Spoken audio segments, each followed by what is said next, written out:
All right. Hello, and welcome to our Employer Spotlight featuring Cassia.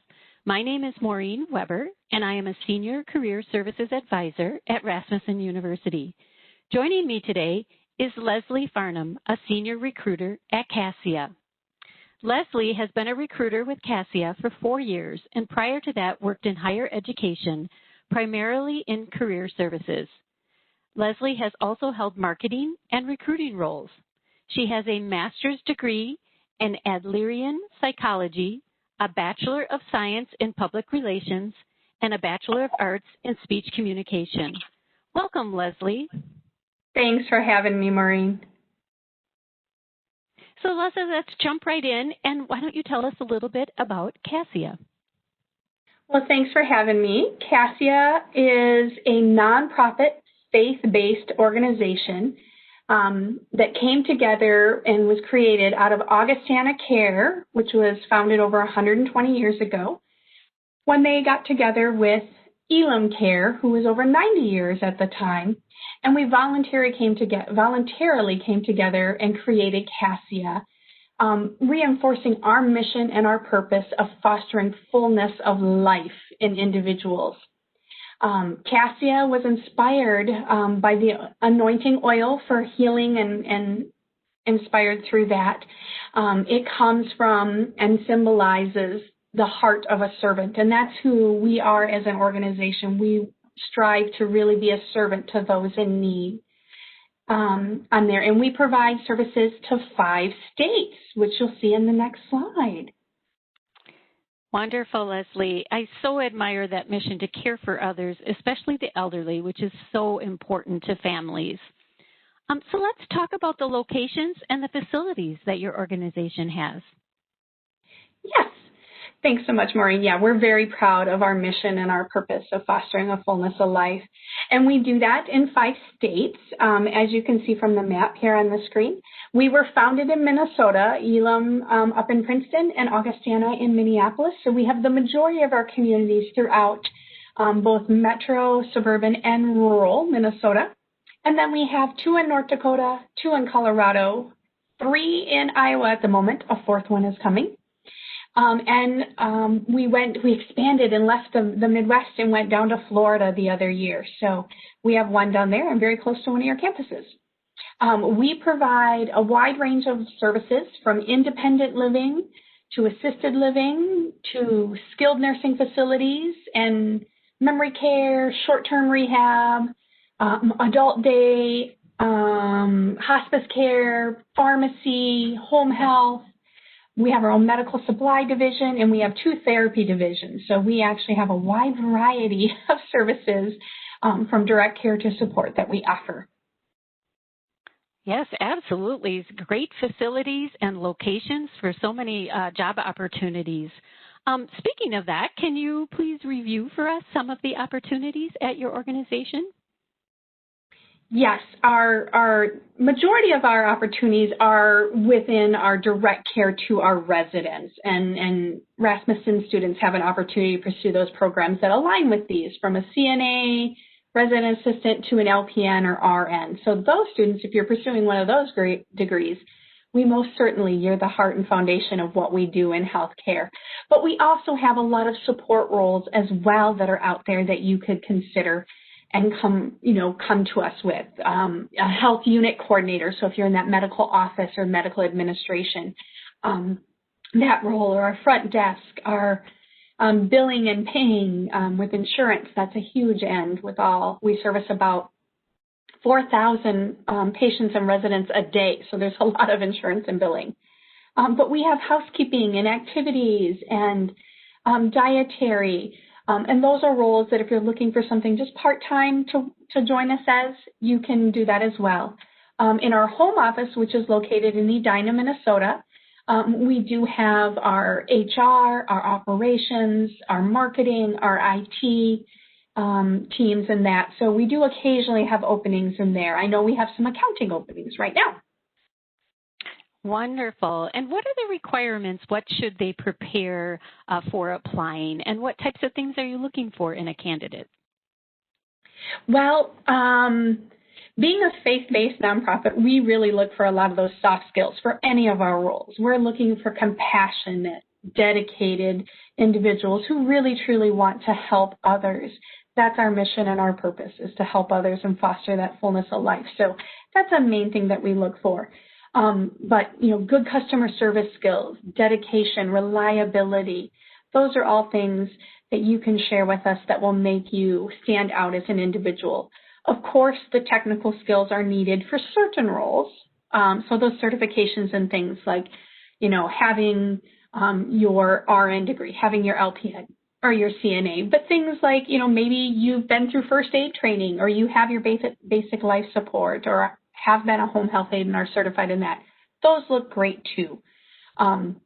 So definitely do list them. For those on the administrative time, listing out things like your typing speed or words per minute and things like that. Those are great. We really do value high energy and compassion most in this role or in this organization. So anything you can bring to us with those skills are greatly appreciated. Great. So thanks for outlining the requirements and the attributes you're looking for. I do want to take a moment to talk about how to apply. So while this employer is interested in speaking with Rasmussen University candidates, there is never a guarantee that you will be offered a position with this organization. You can apply through Job Connect, Rasmussen University's online job board.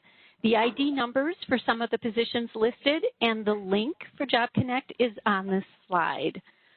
Leslie, do you want to talk about the application process on your end? Yes, we strongly, your students are encouraged to apply right to the postings that we have on Rasmussen's site. You are welcome to do that. Remember, often those are very general. I showed all those cities and states. So if you're looking for a little more detail, you can jump out to our website and see, is there a part-time evening position open in Apple Valley, for example. You'll find those detailed roles on our site. But if you apply on the school site, please make sure as you do that in your cover letter or in a note to us, let us know which community you're looking for, because our postings up there kind of talk about them all. And we do have over 50, so it helps us narrow it down. And again, like you saw on the list on the previous slide, we don't have all of our openings up there. We keep, because they're kind of up for some time with your terms. So out on our website is where you'll see that accounting job that's available, or the front desk, or an activities aide, or the health unit coordinator. So look out on our site to kind of find some of those specials. We try and remember and jump out on the school site and add them in there too. But with 50 communities, it's a lot of jobs that we have. So I encourage you to look at both. When you apply on our website, you have the option to add a cover letter, and I encourage you to do that and kind of note that you are a Rasmussen student, that you heard about a Cassia through the school. We really do love students. We partner with Rasmussen and have several of the nursing students on our sites doing clinical rotations. So we're very familiar with Rasmussen students and the quality of education you all are getting there. Wonderful. Before we wrap up today, I would like to give you the opportunity to talk about industry trends that you want to share with job seekers and some advice you have for job seekers. Happy to. Well, elder care is a growing area of healthcare as the boomers generation is aging. And one of the myths, unfortunately, of working in this group and age group is that with the geriatrics is that, they don't really do much. They sit in the corner and they're just, kind of just zoned out. That is so far from the truth. Our residents and our patients are engaged, active, involved. They want to continue living their lives. And that's what we bring out in our mission, is fostering that fullness of life. And that is a key part of what we do, is assisting our residents and our patients in, being as active and full of life as possible.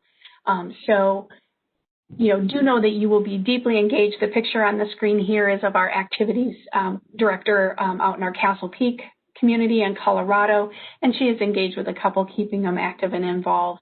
Whatever your passion, whatever you have personally, you love to sing, you play guitar, you love a certain author, you love certain music, you will be able to bring that in, because the stories and passions that our residents and our patients have, you're going to be able to build that bond with them over that, hearing their stories, what they've lived through, building those relationships. That is something that is very special to working in elder care. We are a very relationship-based opportunity that you have before you to come work in this.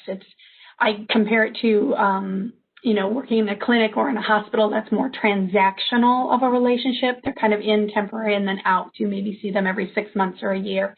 You see our residents and patients every day. Every shift that you have, you come in and you're going to really build those bonds. Technology is another area where there's a little bit of a myth because we're in elder care that, everything's dated and, you don't use it as much because, the residents, they don't know how to use it. That is far from the truth. We have drivable robots that have tablets that are coming into residents' rooms and apartments and things so that they could talk with their family and friends, which we've used a lot during COVID. Our medical records obviously are kept, and that's where the details to keep their care plan, but those are also shared out into our other systems. So, for example, our culinary or our therapy and other services. So, our dietary team, you have a food allergy, you've got a health condition, maybe such as diabetes. That all appears. Our servers in the dining room and our dietaries, they have tablets often, and they can look it right up. Your picture would be on there, Maureen, if you were one of our patients and staying in like rehab. Let's say you had a surgery and need rehab. Your picture would be on there, and it would let us know of any health restrictions. So that person even bringing you your food is able to reference and look. Make sure that it's you. Look at that. Record what they gave you. Record how much you ate as needed or as ordered by the doctor. So there's a lot of technology that's out there. The medications, our med carts, all of that. And we're quickly adapting and bringing in new tools, our temperature scans and things like that. So please know that technology is fresh and new. It takes a little bit to roll out, sometimes to get it to every community, but we are very proud of innovation and keeping cutting edge at Cassia. Already talked a little bit about certifications, but if you've got anything, and not just the certifications, if you've taken a class, let's say in Alzheimer's or dementia care, you've taken a class and done a workshop on therapeutic activities, things like that, please note that in your resume or in your cover letter to show that you're trying to grow and develop yourself and learn about working in this world. Those things will help you stand out. This industry of healthcare, this has typically been the most in-demand, fastest growing industry for a couple of decades now, as our need for healthcare and especially the elderly as they have aged. So you don't want to wait to get active in this industry. You can get involved now, as I talked about some of the roles as a server or as a resident assistant where you don't need certification. You could come in, be working with residents and growing and developing. And if you do come work with us, Rasmussen is an educational partner of ours. You would get a discount on your tuition starting next quarter. Assuming you still have some time to go, and we will help you grow. So yes, you could be a server or a dietary aide working towards your nursing degree. Get your CNA, we'll move you into that role. We've actually had a feature on one of your alumni. She actually started with us first, and I encouraged her to go back to school. She had her LPN, went back to Rasmussen, got her RN degree, and has actually been promoted up, and she's actually now Director of Health Services over one of our assisted living communities. So you really can grow and partner and continue to be a student. You will always be a student when you join us because we're ever changing and growing and continuing training as part of our industry. And we do operate 24/7, 7 days a week, 365, every holiday, every weekend. We're here taking care of our residents. So we've got shifts that are evening, weekends, everything from as little as every other weekend all the way to full time. So you can really accommodate still being a student. We want you focused on school. But, if you're able to come in and help and serve us now and serve our residents, we'd love to have you join us now. Awesome. Well, thank you so much, Leslie, for taking the time to highlight the opportunities at Cassia. They are terrific opportunities for students and grads to gain experience and begin their career. So thank you. Thank you so much for having me, Maureen.